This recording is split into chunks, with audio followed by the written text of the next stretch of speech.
Olá, na nossa tertúlia de hoje, nós vamos contar com a presença do Dr. Eduardo Rezende Melo, que tem uma larga experiência, como vocês puderam observar nos 2 blocos anteriores, em relação a esse tema tão importante que nós esperamos que daqui a algum tempo, Dr. Eduardo, a gente possa dizer da implementação, do funcionamento, do quanto que foi importante para a nossa sociedade brasileira ter a justiça restaurativa, porque por enquanto são experiências bem isoladas, né, que contam com a gentileza, com a capacitação, com o envolvimento de magistrados como o doutor Eduardo e tão poucos outros, né, porque são pouquíssimos casos de justiça restaurativa que a gente tem no Brasil ainda. Esperamos que daqui a um tempo essa experiência seja bastante alargada.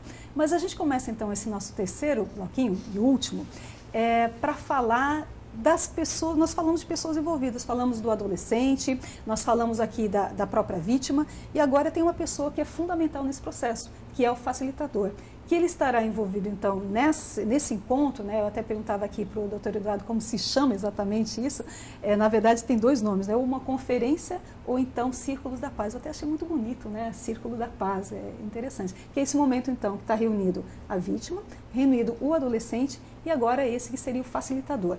E aqui a gente começa esse nosso terceiro bloquinho para falar exatamente disso. E quem é esse facilitador, o que ele precisa, que qualificação que ele tem que ter para que ele possa efetivamente desenvolver esse trabalho tão importante? Então, aí vai depender do contexto da aplicação da justiça restaurativa.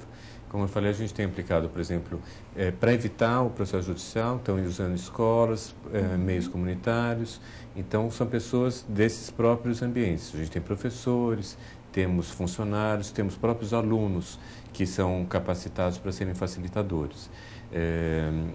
Temos profissionais, tem experiências, por exemplo, na África do Sul, que eu fui visitar, que eles utilizam pessoas da comunidade. Então, são pessoas do bairro. Nós temos uma experiência nesse sentido num bairro de São Caetano, são voluntários, são pessoas idosas que foram capacitadas e que têm atuado dentro de projetos comunitários. Então, não exige que ele tenha uma formação acadêmica nenhuma? Não. No fórum, nos crimes mais graves, nós temos utilizados os técnicos da justiça, os assistentes sociais e os psicólogos. Como temos mais assistentes sociais, são esses profissionais que têm atuado. Mas falta uma regulamentação institucional de, como tem na Nova Zelândia, tem função institucional, esse é o facilitador de justiça restaurativa. Os nossos assistentes sociais fazem os estudos para as outras áreas, inclusive áreas de família, e também, complementarmente, isso. Então, acaba sendo uma sobrecarga de trabalho que precisa, efetivamente, então, ter uma regulamentação para eles poderem atuar. E no acompanhamento, depois do projeto, do acordo que foi feito, quem tem atuado são os educadores socioeducativos, aqueles que acompanham as medidas de prestação de serviço, a liberdade assistida, eles tiveram essa capacitação para poder fazer não só esse acompanhamento, mas também círculos de paz, por exemplo, para envolver a família, ou para voltar a responsabilizar o adolescente, reiterar a questão da responsabilização em relação ao ato cometido em relação à vítima, ele se comprometeu a reparar os danos, mas não está cumprindo isso direito. Então, eles fazem encontro do adolescente com a família para tentar chamar a essa responsabilidade através de círculos de paz, que são metodologias canadenses, para poder discutir valores, responsabilidade e tentar chegar a esse resultado. É fundamental, a gente pensar a justiça restaurativa para além desse encontro, porque a gente pensa muito só esse encontro da vítima, o ofensor e os seus acompanhantes, mas sem uma capacitação do juiz, do promotor, do advogado, do defensor, a gente não consegue implementar o projeto, né? Então, quando a gente pensa em novos projetos, o primeiro passo é capacitar, sobretudo, os operadores do direito. Porque se eles não aderirem à proposta, não vai ser possível a sua implementação.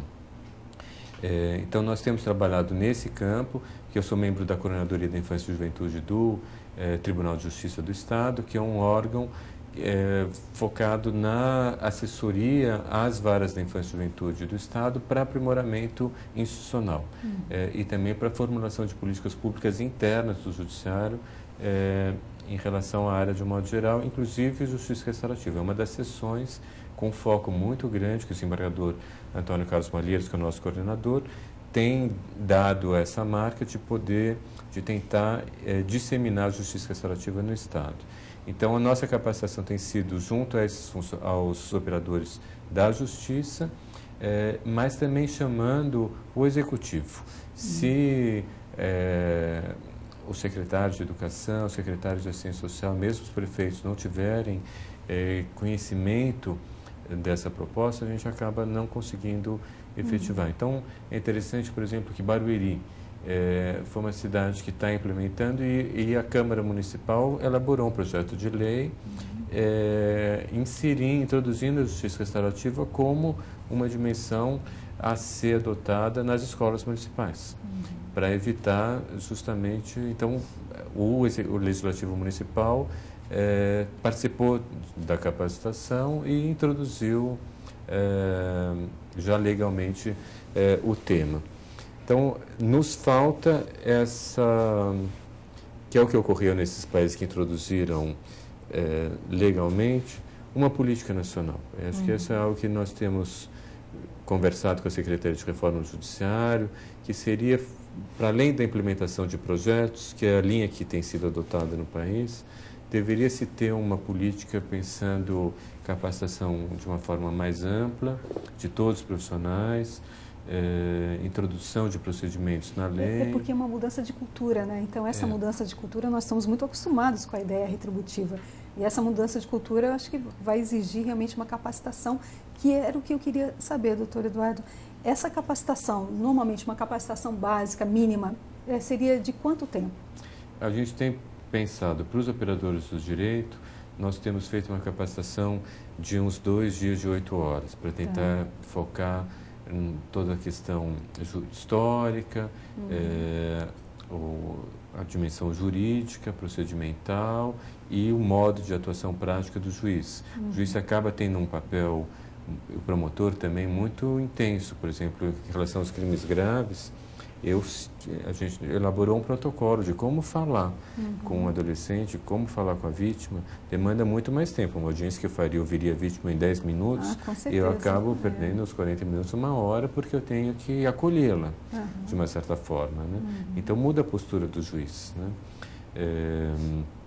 Então, demanda uma disponibilidade interna também do magistrado de não lidar com os casos de uma forma tão expedita, mas demanda tempo. Para os facilitadores, nós temos previsto 40 horas de capacitação teórica, já entrando daí com a prática, e daí supervisão.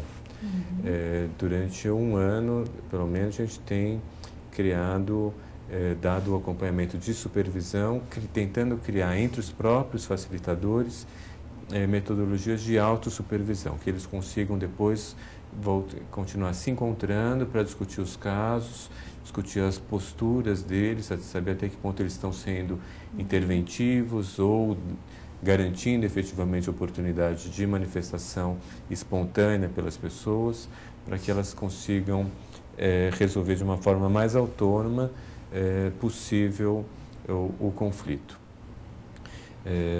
A coordenadoria, então, tem tentado disseminar esses projetos. A gente tem como expectativa nós somos já quase 10 cidades no estado que têm atuado, a maioria com crimes de menor potencial ofensivo. Eu sou a única que tem trabalhado com crimes graves.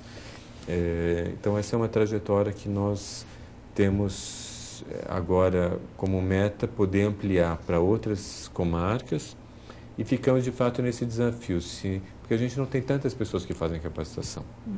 Então, também, se nós tivéssemos uma lei no país introduzindo justiça restaurativa, era um dos temores, um pouco mesmo o medo do juizado especial, quando criou, que favoreceu a autocomposição de conflitos, e não se tinha gente preparada para a mediação, e acabou gerando resultado contrário ao esperado.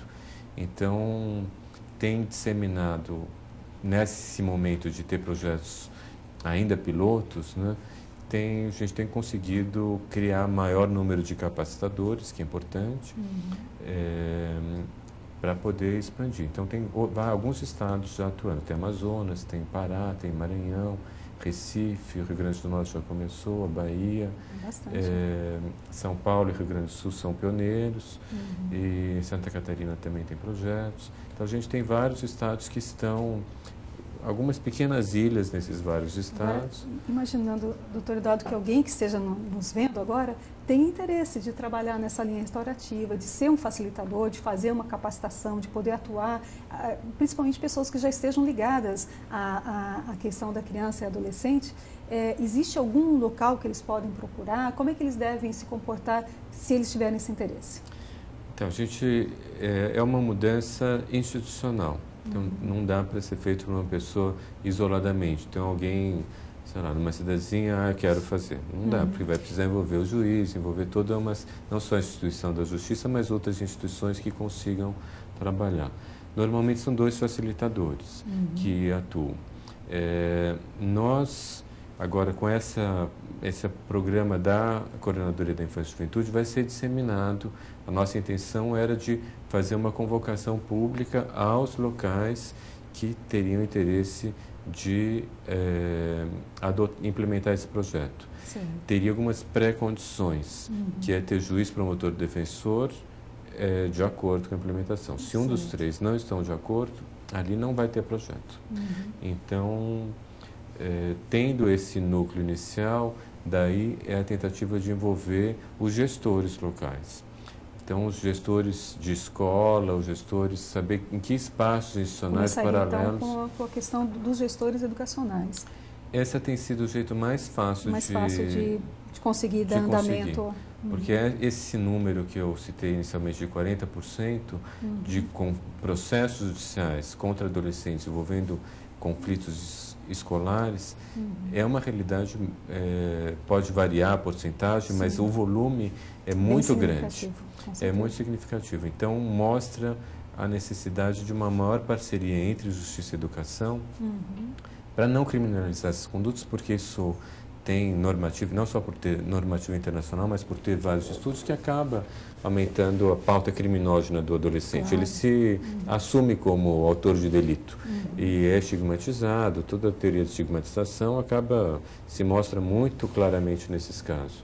Então, é uma tentativa de resolver esses conflitos de uma forma mais pedagógica, que a escola possa ser mais pedagógica e a justiça também mais justa, nesse sentido, preservando os seus espaços na função ao qual ela é reservada. A justiça atua nos crimes mais graves, a escola conseguir resolver os seus conflitos internos de uma forma mais educativa. E a justiça ser subsidiária mesmo, né? Então, é um primeiro desafio. Depois disso, e é uma forma de introduzir culturalmente, como a gente tem falado, né? Eu acho que foi uma estratégia que, pelo menos em São Caetano, foi bem sucedida, de conseguir entrar pelo mais simples, as pessoas vão conhecendo uma nova estratégia de resolução e depois a gente consegue chegar nos crimes mais graves. Isso é interessante. Agora, falou desafio, eu me lembrei do grande desafio que eu acho que é a regulamentação, né? Porque enquanto está funcionando e está funcionando um pouco assim de acordo com uma ideia do que deve ser, me parece que está funcionando bem. E a regulamentação vai ser muito importante, com certeza, mas desde que esteja de acordo com o próprio espírito, com a própria cultura, com a própria questão social que envolve toda essa nova forma de ver o direito, dessa nova forma de fazer a justiça. E em relação a esse tema da regulamentação, tem algum projeto de lei, existe alguma coisa avançada ou a gente ainda está muito incipiente no que tange esse tema? Em 2005, quando foram criados os projetos pilotos, já foi feita uma proposta de introdução legislativa. Foi aquela sede da mudança, mas que ficou parada no Congresso. Agora tem uma iniciativa existe uma frente parlamentar da criança e adolescente, que é conjunta da Câmara e do Senado, e que junto com o Unicef estão fazendo justamente um levantamento daquilo que é necessário se regulamentar e aprimorar em termos legislativos na área da infância e juventude. Um dos temas é a justiça restaurativa. Que me parece que são 3 grandes áreas que necessitam regulamentação. Não só a questão procedimental, a questão institucional, dos papéis, quem são as pessoas que institucionalmente vão executar isso, e, em terceiro lugar, a questão de orçamento. Porque acho que é uma preocupação que nós temos, a gente vê, quem atua na área da infância, a gente vê que a gente tinha leis maravilhosas, mas não acompanhava o orçamento. Então, a possibilidade de nós minarmos uma ideia que tem se mostrado tão frutífera em tantos países e que também nesse nosso projeto piloto, por uma por uma sede de transformação que não é acompanhada por estrutura efetiva de implementação, é um risco enorme. E a gente sabe que a diferença de estrutura dos vários estados é grande. A gente fez um levantamento em 2008, ainda tinha muitos estados que não tinham assistente social e psicólogo nas varas da infância. Nas varas da infância, que é um requisito mais fundamental. básico. Então não tinha esse profissional, não tinha interdisciplinaridade que era necessária. Então, como introduzir essa metodologia que é necessariamente interdisciplinar, que o juiz não pode participar sem funcionários? Então, é algo desafiador. O que nos alenta, eu tive a grata satisfação de receber um prêmio pelo Conselho Nacional de Justiça pelo projeto de Justiça Restaurativa. Foi o primeiro prêmio do Conselho Nacional para a área da infância e juventude. Foram 3 premiados, 2 dos quais projetos de São Paulo sobre justiça restaurativa, o que sinaliza um horizonte muito promissor de que o Conselho Nacional de Justiça assuma a questão da justiça restaurativa como uma linha de atuação na esteira do que o Comitê de Direitos da Criança das Nações Unidas já faz. Há o comentário número 10, há a Convenção dos Direitos da Criança, que claramente exige dos Estados que sejam implementados projetos de justiça restaurativa. Então, nós temos uma normativa internacional que chama o Brasil a essa regulamentação. Nós temos o desafio agora de concretização. Já temos a experiência prática, né, mostrando que é possível. E é interessante também, porque a gente parte de uma experiência prática para depois regulamentar. Isso também é interessante, porque às vezes você pensa na regulamentação, mas sem ter a experiência prática, e você pode pensar o melhor do mundo e fazer uma legislação muito interessante, mas que ela não acaba acompanhando uma realidade, uma concretude possível. Então, me parece que também é muito válido ter essa experiência, ver como é que funciona, imaginar quais são os problemas, quais são os grandes desafios, para depois a regulamentação já vir a partir dessa experiência. Esse foi um grande mérito. Quando a gente faz a comparação com os outros países, isso tem sido reconhecido como um grande mérito do Brasil, de ter esse celeiro de experiências primeiro, e que tem sido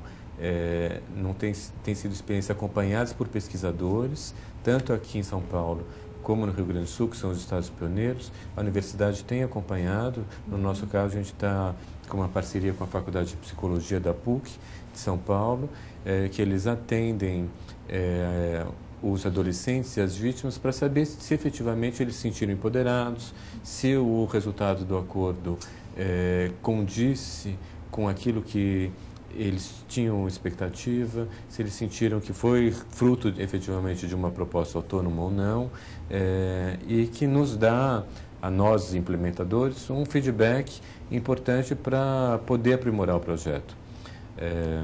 A gente tem sempre problemas de escala, né? Então, São Caetano, por exemplo, é uma cidade de 150 mil habitantes. Nós temos um projeto na capital, que tem 11 milhões de habitantes. Então, a mesma iniciativa de trabalhar com escolas, uma cidade de médio porte, é fácil. Agora, na estrutura de São Paulo, é muito difícil, né? A gente tem várias metrópoles no país, isso é um desafio de pensar a política pública também com essas diferentes escalas de cidade, né?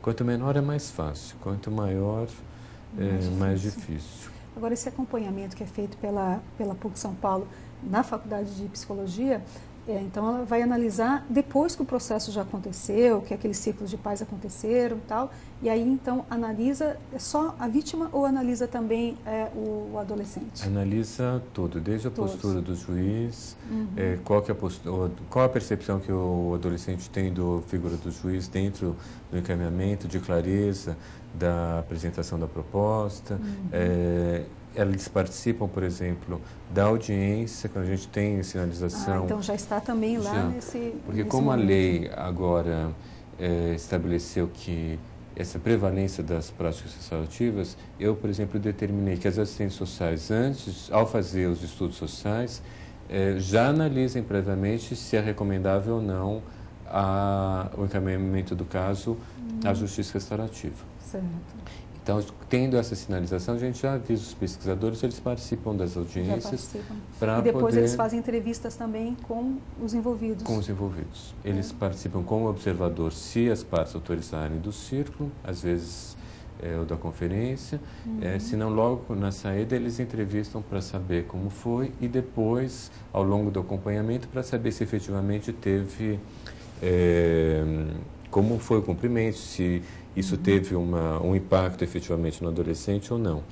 Nós ainda temos uma dificuldade no país de não ter, como em relação aos adultos, um sistema de dados sobre reincidência. Certo. Então, é muito difícil a gente saber, a gente só tem os dados da Fundação CAS, então quem foi internado. Quem foi internado, mas então não, é muito difícil a gente saber se um adolescente cometeu ato em São Caetano, depois ele foi cometer em Ribeirão Preto, eu não tenho essa informação. Não consegue a informação. Se foi um ato que ele não ficou preso, né, não foi internado. Então é difícil ainda nós termos estatísticas que permitam dizer, olha, ela tem um impacto ou não na reincidência. Isso é um limitador, né, institucional, de um modo geral. Mas o que nós temos percebido é que tem havido um impacto subjetivo nos adolescentes e tem havido mudança de postura. E que tem sido promissor para a continuidade desse projeto nesses 7 anos. Não, muito legal. E para a gente finalizar, doutor Eduardo, me parece então, pelo que eu entendi, vamos ver se eu estou certa, tem futuro mesmo a justiça restaurativa, não só em termos de eficácia em relação a restaurar mesmo a justiça, como também está tendo todo um apoio de vários órgãos aqui no Brasil, instituições no Brasil, para que esse projeto, que é um projeto ainda piloto, possa efetivamente ser desenvolvido.